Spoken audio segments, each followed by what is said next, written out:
Tuchukue muda kujifunza neno la Mungu kwa mahubiri yenye kichwa Imani ya Yuda Iskariote. Kama mnavyojua vema, Yuda Iskariote alikuwa mmoja wa wanafunzi 12 wa Yesu. Kwa nini Yuda Iskariote, mmoja wa wanafunzi 12, alimsaliti Yesu? Kulingana na simulizi lililoandikwa katika Biblia, ilikuwa ni pupa na tamaa yake ya vitu vya kimwili iliyopofusha macho yake asione ukweli. Mwishowe, Yesu alishuhudia kumhusu akisema, ingekuwa heri kwake mtu huyo kama hangezaliwa.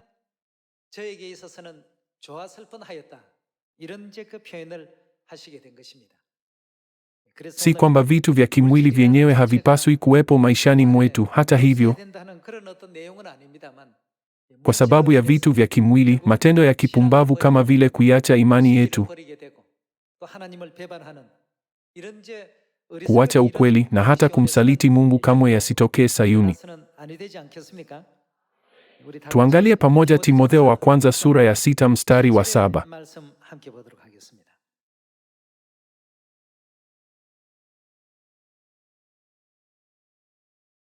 Kwa kuwa hatukuja humu duniani na kitu chochote, wala hatuwezi kutoka humu na kitu. Lakini kama tuna chakula na mavazi, tutaridhika navyo. Lakini wale watu wanaotamani kuwa na mali kwa haraka huanguka kwenye majaribu, na wamenaswa na tamaa nyingi za kipumbavu zenye kudhuru, zinazowazamisha watu katika uharibifu na maangamizi. Kwa maana kupenda fedha ndiyo shina moja la maovu ya kila namna. Baadhi ya watu wakitamani fedha wameiacha imani. Inasema nini huwatokea? Kuna sababu nyingi zinazoweza kutuongoza kuiacha imani yetu. Kwa sababu ya tamaa ya heshima ya kidunia, wakati mwingine kwa sababu ya pupa ya vitu vya kimwili, wakati mwingine kwa sababu ya masuala yanayohusu jinsia tofauti, na zaidi ya haya, mambo mengine yasiyohesabika huwa vikwazo na vizuizi vinavyotuzuia kuingia katika ufalme wa mbinguni. Tunaweza kusema kwamba kwa upande wa Yuda Iskariote ilikuwa ni kwa sababu ya fedha. Kwa maana kupenda fedha ndiyo shina moja la maovu ya kila namna. Baadhi ya watu wakitamani fedha, wameiacha imani na kujichoma wenyewe kwa maumivu mengi. Basi, tunapaswa kufanya nini? Tuangalie mstari wa 11. Lakini wewe, mtu wa Mungu, yakimbie mambo haya yote. Fuata haki, utauwa, imani, upendo, saburi na upole. Pigana vile vita vizuri vya imani. Shika uzima wa milele ambao ndio ulioitiwa ulipokiri ule ukiri mzuri mbele ya mashahidi wengi. Hivi ndivyo Biblia inavyotamka. Tunawezaje kwa kweli kurudi katika ufalme wa milele wa mbinguni? Tunawezaje kusimama bila wana, bila lawama mbele za Mungu? Je, mawazo yetu hayapaswi kuelekezwa katika mwelekeo huu? Popote faida ya mali inapopatikana, bila shaka kunaweza kuwa na matukio ambapo inapatikana kwa njia halali. Lakini majaribu yasiyohesabika yanayopatikana kupitia njia zisizo za haki pia yanaweza kuwekwa mbele yetu. Kupitia mahubiri ya leo yenye kichwa Imani ya Yuda Iskariote, hebu tuzingatie hili. Ingawa Yuda alikuwa mmoja wa wanafunzi 12 wa Yesu, ni nini kilichobaki kando yake daima? Tufungue Injili ya Yohana sura ya 12 mstari wa 1.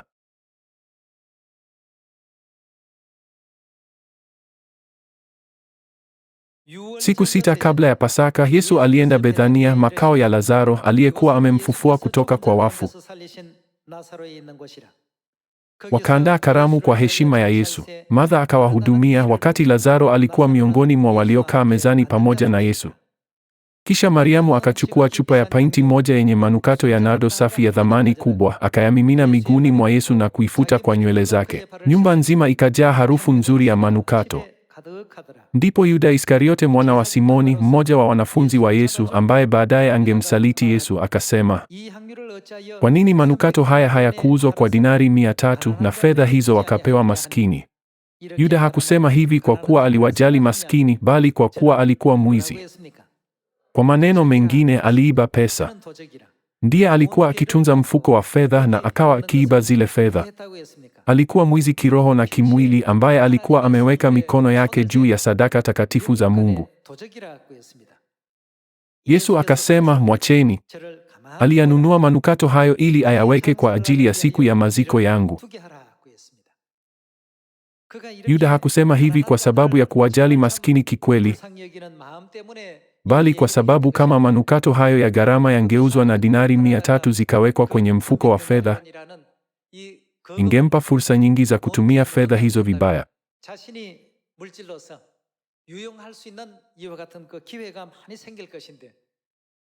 Kwa kuwa manukato hayakuuzwa bali yalivunjwa na kumiminwa kwa ajili ya Yesu, hakuweza kuvumilia. Leo tunapofikiria nafasi ya Yuda Iskariote aliyekuwa msimamizi wa mfuko wa fedha, tunaona majaribu hutokea wapi daima?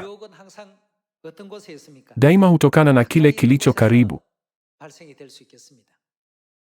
Kwa upande wa Yuda Iskariote, alikabidhiwa mfuko wa fedha, lakini aliendelea kuiba kutoka humo. Ndiyo maana Biblia inamwelezea kuwa mwizi, sivyo? Mwishowe, Yuda Iskariote alijikuta katika njia inayoongoza si kwenye ufalme wa mbinguni, bali kwenye jehanamu ya milele. Majaribu daima hutokana na kile kilicho karibu nasi. Kama tunavyoona katika historia ya Adamu na Eva, kwa kuwa Eva alizurura karibu na mti wa kujua mema na mabaya, aliangukia katika jaribu la Shetani. Aliona kwamba tunda lilikuwa zuri kwa chakula na la kupendeza macho, tena linatamanika kwa kujipatia hekima. Kweli, kila jaribu hutokana na mazingira yetu ya karibu. Hata hivyo, mbele ya jaribu kama hilo, hatima yetu ya milele huamuliwa kwa dakika moja, iwapo tutachagua jehanamu ya milele au ufalme wa mbinguni. Kila mmoja, hakuna matokeo bila sababu, sivyo? Kwa hiyo sote tuwe wale wanaoshika neno la Mungu, amri zake, sheria zake na maagizo yake kwa uaminifu, ili kwa neema yake sote tuweze kuufikia ufalme wa mbinguni. Tufungue Yohana sura ya 13 mstari wa 21.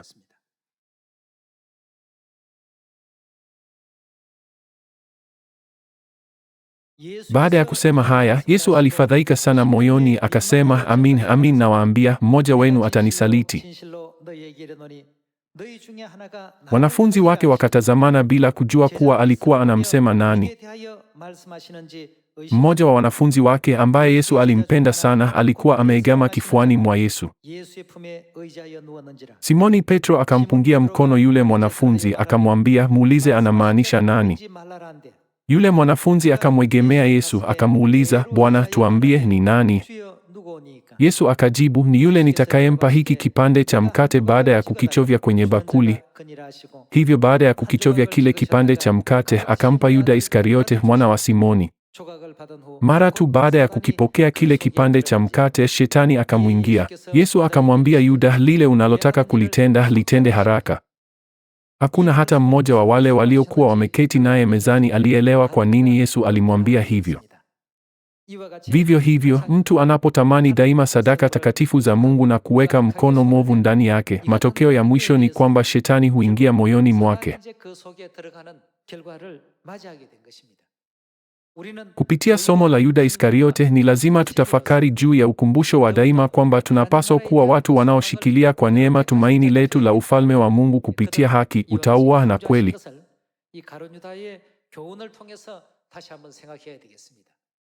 Katika ulimwengu wetu wa leo, watu wengi wametekwa na tamaa ya mali.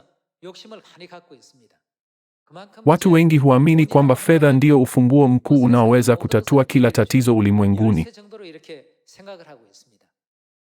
Ingawa hii inaweza kuwa kweli katika enzi yoyote, Biblia inatuambia kwamba katika siku za mwisho, mtazamo kama huo utatawala hasa.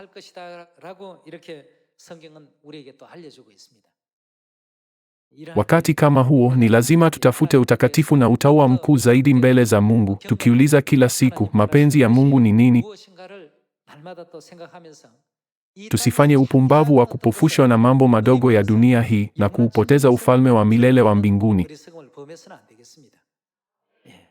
Kama Yuda Iskariote aliyekuwa kando ya Yesu, angeitunza imani yake ikiwa safi na nyofu hadi mwisho kabisa kama Petro, Yohana na Yakobo, angekuwa anaishi kwa furaha iliyoje na Yesu katika ufalme wa mbinguni leo.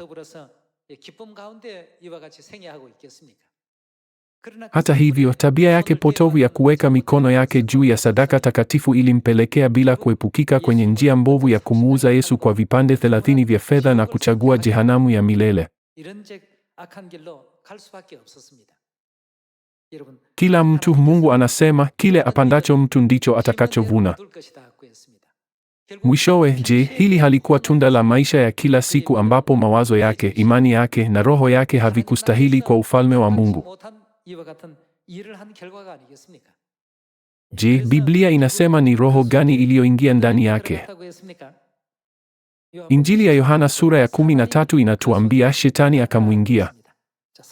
Mara tu Shetani alipomwingia, aliungana na watu waovu waliotaka kumuua Yesu. Tufungue Mathayo sura ya 26 mstari wa 12.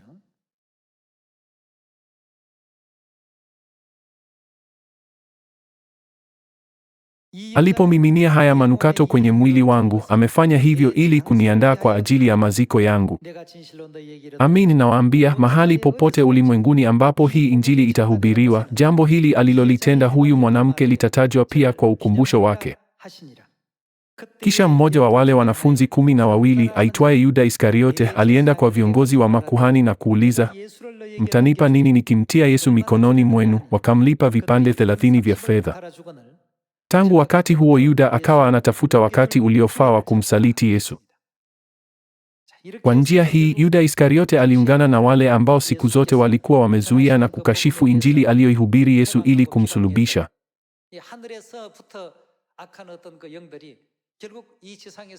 Walikuwa ni roho waovu kutoka mbinguni walioendeleza kazi yao ya udanganyifu duniani. Tufungue Mathayo sura ya 27 mstari wa 1. Asubuhi na mapema, viongozi wa makuhani wote na wazee wa watu wakafanya shauri pamoja dhidi ya Yesu ili kumuua. Wakamfunga, wakampeleka na kumkabidhi kwa Pilato aliyekuwa mtawala wa Kirumi. Yuda aliyemsaliti Yesu alipoona kuwa Yesu amehukumiwa, akajuta na akarudisha vile vipande 30 vya fedha alivyopewa na viongozi wa makuhani na wazee wa watu.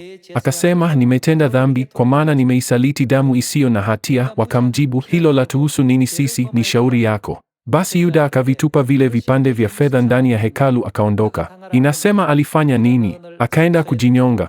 Wale viongozi wa makuhani wakazichukua zile fedha wakasema, si halali kuchanganya fedha hizi na sadaka kwa sababu hizi ni fedha zenye damu. Hivyo basi, baada ya kushauriana, waliamua kuzitumia kununulia shamba la mfinyanzi liwe mahali pa kuzikia wageni. Hii ndiyo sababu lile shamba likaitwa shamba la damu hadi leo.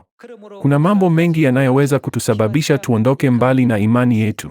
Katika matukio haya yote, mapenzi ya Mungu yalikuwa yakitenda kazi ili kutimiza unabii ambao ulikuwa umeandikwa. Tuendelee katika mstari wa 8. Hii ndiyo sababu lile shamba likaitwa shamba la damu hadi leo. Ndipo likatimia neno lililonenwa na nabii Yeremia kwamba walichukua vile vipande 30 vya fedha, thamani aliyowekewa na watu wa Israeli, wakanunulia shamba la mfinyanzi kama vile Bwana alivyoniagiza.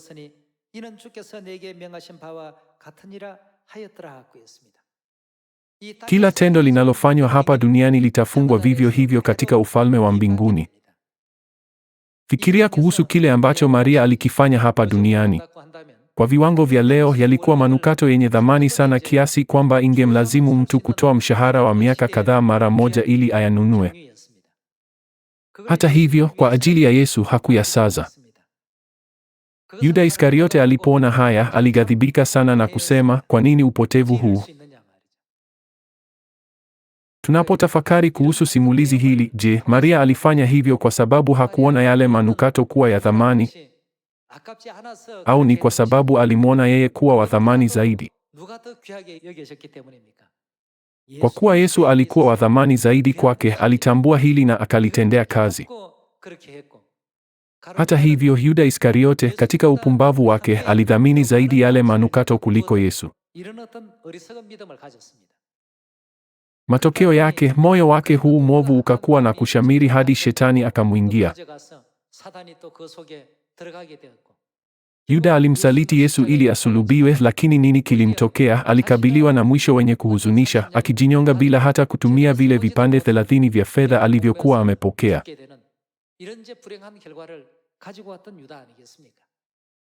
Kisa kama hiki kinatokea katika unabii vile vile, hata katika siku za Daudi anayemwakilisha Kristo. Tuchunguze tukio hili pamoja katika Samueli wa pili sura ya 17. Tusome mstari wa 22 pamoja. Kwa hiyo Daudi na watu wote aliokuwa nao waliondoka na kuvuka Yordani. Kufika wakati wa mapambazuko, hapakuwa na mtu hata mmoja aliyekuwa hajavuka mto Yordani. Ahithofeli alipoona kwamba ushauri wake haukufuatwa. Ahithofeli alikuwa mshauri wa Mfalme Daudi.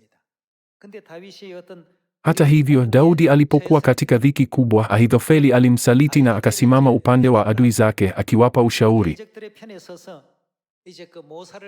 Hata hivyo, Mungu aliingilia kati ili ushauri wa Ahithofeli usikubaliwe. Walishawishiwa kumsikiliza mtu aitwaye Hushai badala ya Ahithofeli. Akatandika punda wake, akaondoka kwenda nyumbani mwake kwenye mji wake. Akaiweka nyumba yake katika utaratibu, kisha akajinyonga mwenyewe.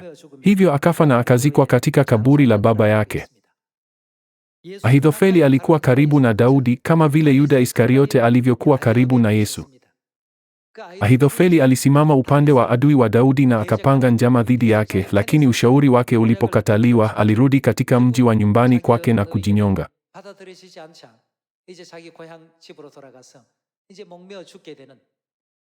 Kupitia hili tunaweza kuona kutoka katika unabii wa Biblia kwamba Daudi anamwakilisha Yesu na Ahithofeli anamwakilisha Yuda Iskariote.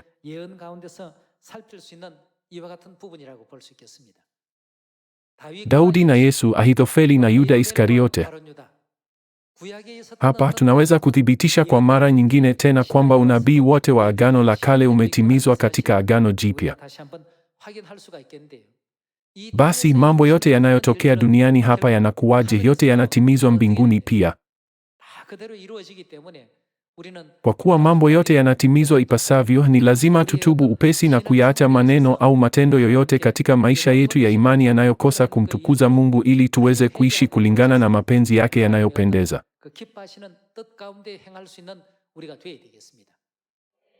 Kwa sasa huenda tusielewe kila kitu kikamilifu.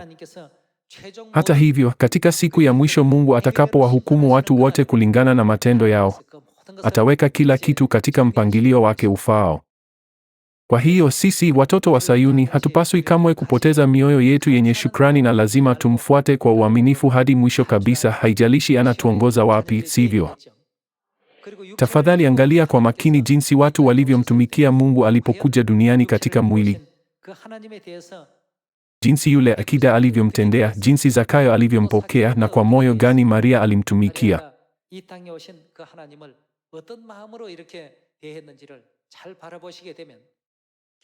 Utaona kwamba wale waliotenda kwa namna hii duniani walikusudiwa kuingia ufalme wa mbinguni, kwa sababu hao ndio watakaotenda kwa njia hiyo hiyo mbinguni.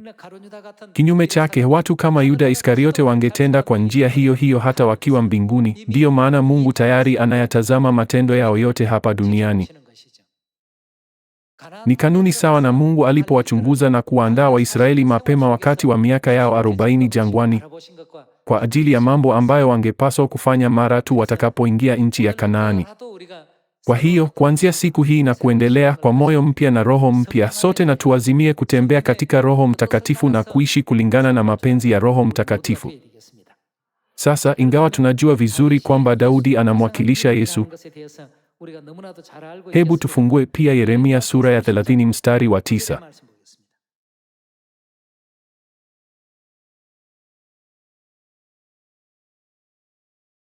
Badala yake watamtumikia Bwana Mungu wao na Daudi mfalme wao, nitakayemwinua kwa ajili yao. Basi huyu Daudi wa kiunabii hatimaye anamrejelea nani katika Agano Jipya? Sote tumejifunza kwamba Daudi anamwakilisha Yesu. Basi kama vile Ahithofeli alivyokuwa kando ya Daudi, ni nani aliyekuwa kando ya Yesu? Alikuwa Yuda Iskariote. Tufungue Yohana sura ya 13 mstari wa 7.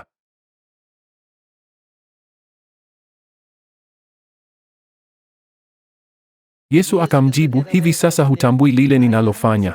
Hivi sasa hutambui kwa nini ninafanya hivi? Lakini nini kitatokea baadaye? Baadaye utaelewa. Petro akamwambia, la, wewe hutaninawisha miguu kamwe. Yesu akamjibu, kama nisipokunawisha, wewe huna sehemu nami. Ndipo Simoni Petro akajibu, usininawishe miguu peke yake, Bwana, bali pamoja na mikono na kichwa pia. Yesu akamjibu, mtu aliyekwisha kuoga anahitaji kunawa miguu tu, kwani mwili wake wote ni safi. Ninyi ni safi, ingawa si kila mmoja wenu.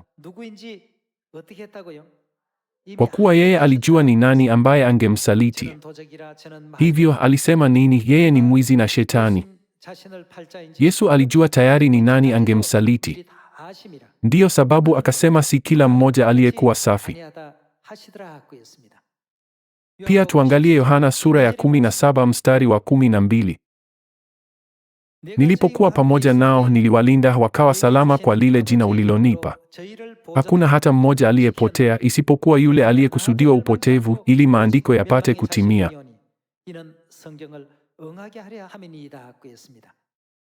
Maneno haya yanamrejelea nani? Hatimaye maneno haya yanamrejelea Yuda Iskariote. Hata hivyo, hata akijua hili, Yesu alimweka Yuda Iskariote pamoja naye na akatembea naye hadi mwisho. Sasa tufungue Marko sura ya 14 mstari wa 20.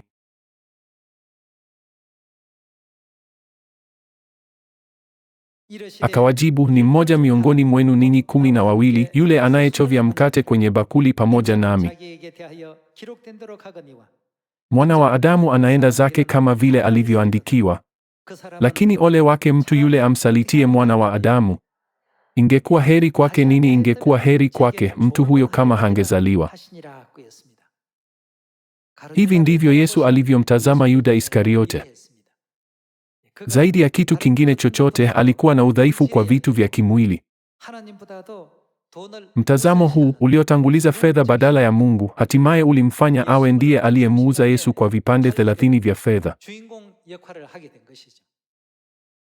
Sasa tunaangalia kumbukumbu za yule aliyekuwa mstari wa mbele katika matendo maovu yaliyotokea miaka 2000 iliyopita wakati wa Yesu.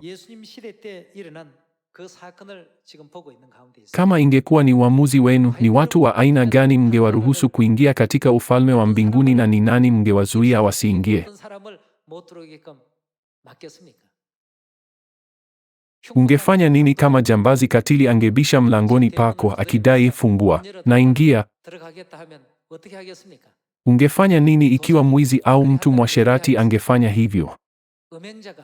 Bila shaka usingefungua mlango. Ndivyo ilivyo hata kwa malango ya mbinguni. Yale yaliyofanyika duniani yanatimizwa pia mbinguni kwa njia ile ile. Kwa hiyo cheo na hadhi tunayotamani kuwa nayo katika ufalme wa mbinguni huamuliwa kwa kiasi kikubwa na maisha yetu hapa duniani. Ndiyo maana ni lazima tuishi maisha yetu ya imani kwa unyoofu. Kabla ya kukazia fikira maisha katika nchi ya Kanaani, kwanza tukifikiria jinsi ya kuishi maisha yetu nyikani, basi haijalishi tunakabiliwa na magumu gani, tutamshukuru Mungu. Ikiwa mtu atatembea njia ya miaka 40 jangwani bila kumsahau Mungu na kumpa utukufu, hakika ataweza kuingia nchi ya Kanaani. Je, haikuwa hivyo kwa Yoshua na Kalebu? Hii ni kwa sababu Mungu anajua kwamba watu kama hao watampa utukufu hata baada ya kuingia nchi ya Kanaani. Fikiria wale ambao tayari wamempinga Mungu, wamenung'unika na kulalamika katika ulimwengu huu ambao ni mfano na kivuli. Hawakuonyesha shukrani, wameiacha neema yake kando kama kiatu kilichochakaa na kuuchukulia ukweli kana kwamba ni kitu kidogo. Ikiwa watu kama hao wangeruhusiwa kuingia ufalme wa mbinguni, wangeleta msukosuko tu. Hivyo Mungu alisema nini? Tufungue Ufunuo sura ya 21 mstari wa 23.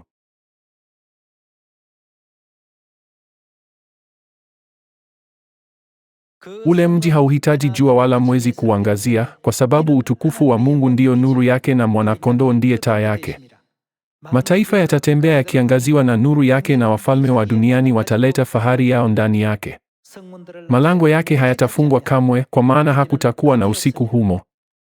Utukufu na heshima za mataifa zitaletwa humo. Lakini kitu kichafu hakitaingia humo kamwe, wala mtu yeyote atendaye mambo ya aibu au ya udanganyifu. Bali watakaoingia humo ni wale tu ambao majina yao yameandikwa katika kitabu cha uzima cha Mwana-Kondoo. Ufalme wa mbinguni ni kwa ajili ya watu wa aina hii. Hii ndiyo sababu hasa Mungu anawakemea watu wengine katika neno lake akisema, ondokeni kwangu, ninyi mtendao maovu. Sababu ya yeye kuwatupa nje ni kwamba kama wangeingia mbinguni, bila shaka wangetenda kinyume na amri za Mungu, wakitenda uasi na kuharibu amri, sheria na kanuni zake. Ufalme wa mbinguni haupaswi kamwe kuwa mahali kama hapo tena. Kwa hiyo, ufalme wa mbinguni hautakuwa mahali ambapo watu kama hao wanaweza kuingia. Ni kwa ajili ya wale ambao majina yao yameandikwa katika kitabu cha uzima cha Mwana-Kondoo. Wale wanaojua jinsi ya kumfuata Mwana-Kondoo kwa moyo wenye shangwe na shukrani popote anapoongoza.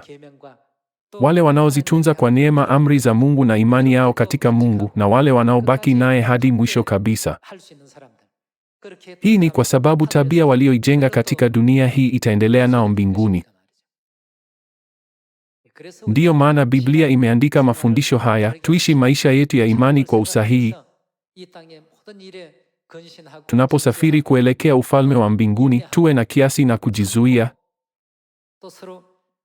Tuwe na subira na tuvumilie, na tupendane na tuungane katika upendo na upatano.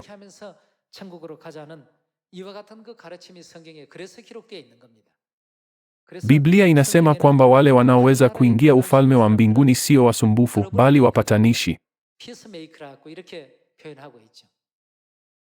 Ni lazima sote tujifunze kuwa wale wanaoweza kuleta amani. Kamwe hatupaswi kuwa wasumbufu kama Yuda Iskariote, tukileta uchungu na maumivu katika moyo wa Yesu na hatimaye kusababisha asulubiwe.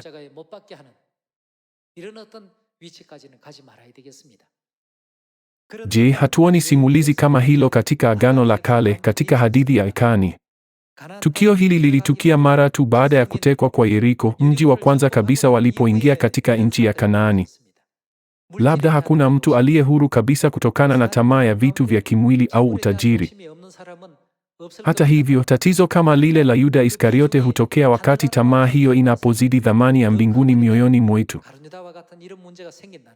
Kwa kuwa Yuda Iskariote alidhamini faida ya kidunia zaidi kuliko Mungu, hakusita hata kushiriki katika kumsulubisha Mungu, sivyo? Tukizingatia hili, hebu tukimbie kwa bidii kuelekea ufalme wa mbinguni. Kwa hili ningependa kuhitimisha mahubiri haya. Asanteni sana.